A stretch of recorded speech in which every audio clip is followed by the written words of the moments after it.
Vous suivez MBS TV Sénégal. Souleymane Ba, je suis gynécologue obstétricien.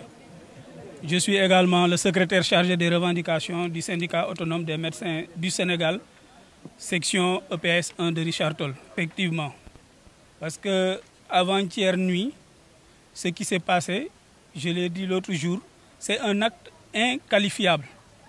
Parce que même dans les zones de guerre, on ne voit pas attaquer des hôpitaux. À plus forte raison, dans un pays aussi paisible quand même que le nôtre, que des malfrats, des lâches, pourquoi ils n'ont pas attaqué la police? Pourquoi ils n'ont pas attaqué la gendarmerie? S'ils veulent de l'argent, pourquoi ils ne sont pas partis attaquer des banques? C'est là-bas où il y a de l'argent. Ici, il y a d'honnêtes citoyens, des gens engagés qui sont au service de leur peuple, au service de leur population. C'est pourquoi ils ont trouvé ces gens-là ici, la nuit. Et très tard dans la nuit, 3 heures du matin, tout le monde est en train de dormir chez lui. Et il y a eu des volontaires, des bénévoles qui sont là, qui se sacrifient et qui se donnent corps et âme pour être au service de ces populations-là.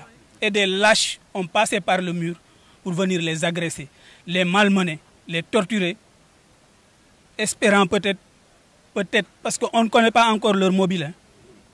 Nous espérons tout simplement qu'ils étaient venus pour de l'argent, mais nous ne connaissons pas encore leur mobile. Une enquête est en train d'être faite. Nous n'entrerons pas dans les détails. Mais on ne connaît pas le mobile de ces gens-là. Mais leur acte est un acte de lâcheté. Ils ont attaqué des hommes pas armés, des hommes dans un milieu pacifique. L'hôpital, par excellence, est un milieu pacifique. C'est des gens, pourtant récemment, la sécurité avait demandé à l'administration de les doter d'armes, de matraques et de trucs électriques. L'administration a refusé. Ils ont dit que c'est un milieu pacifique. On ne veut pas que ça soit utilisé à d'autres fins. Parce que ces gens que nous recevons, ce sont les nôtres. Nous subissons tous les jours des agressions venant de parents de malades ou venant même de malades, mais nous les comprenons parce que nous savons que c'est des gens qui sont en détresse. Tous les jours que Dieu fait, vous voyez un agent de santé qui est agressé. Mais ça, nous l'acceptons parce que nous savons que c'est des gens en désarroi, peut-être qui n'ont pas l'intégralité de leur faculté intellectuelle au moment où ils le font. Mais ces gens-là, c'est une action qui a été très bien planifiée. Une dizaine, voire une vingtaine de personnes avec des armes qui viennent, qui défoncent des portes, qui s'attaquent à des gens, ça a été très bien planifié. Et heureusement, mais nous disons qu'il n'y a pas eu que le personnel médical qui est agressé. Là où ils ont fait l'effraction, c'était au service des urgences. Tout le monde sait qu'un service des urgences, c'est un service qui fonctionne 24 heures sur 24. Parce que 24 heures sur 24, il y a des malades qui arrivent et qui sont hospitalisés. Ils auraient dû tuer un personnel médical, mais ils auraient dû également tuer des gens qui ont fui la mort chez eux pour venir trouver un refuge ici. Ils viennent les traquer jusque dans leur dernier retranchement. Donc, on est dans la même galère, on est dans le même bateau. C'est pourquoi nous invitons ici la population à se joindre à nous. Parce que nous invitons la population à se joindre à nous. Parce que ce n'est pas un combat que nous menons pour nous-mêmes.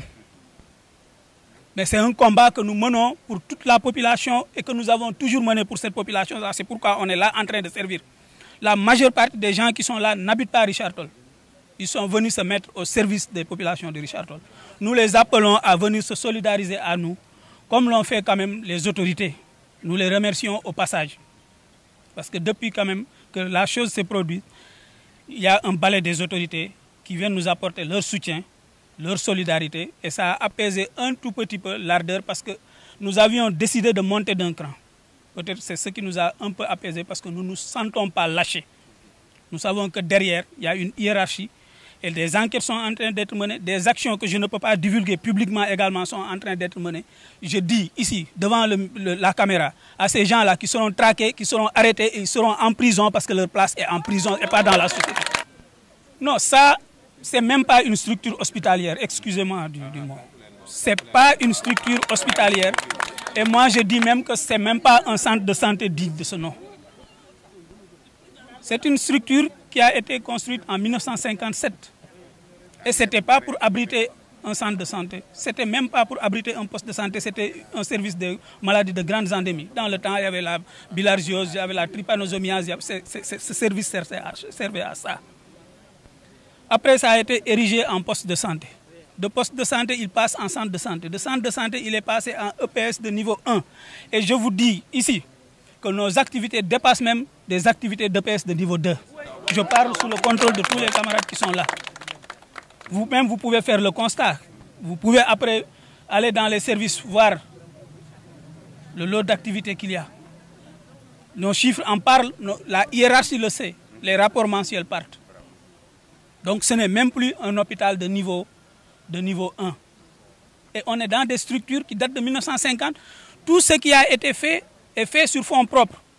Et on fait du neuf avec du vieux. Ces bâtiments que vous voyez là, qui donnent l'impression de neuf, c'est juste la peinture. Mais c'est des bâtiments qui menacent d'écroulement. À tout moment, vous pouvez entendre un autre drame qui, cette fois-ci, ne sera pas une attaque venue de l'extérieur, mais des bâtiments qui se sont écroulés sur du personnel ou des malades.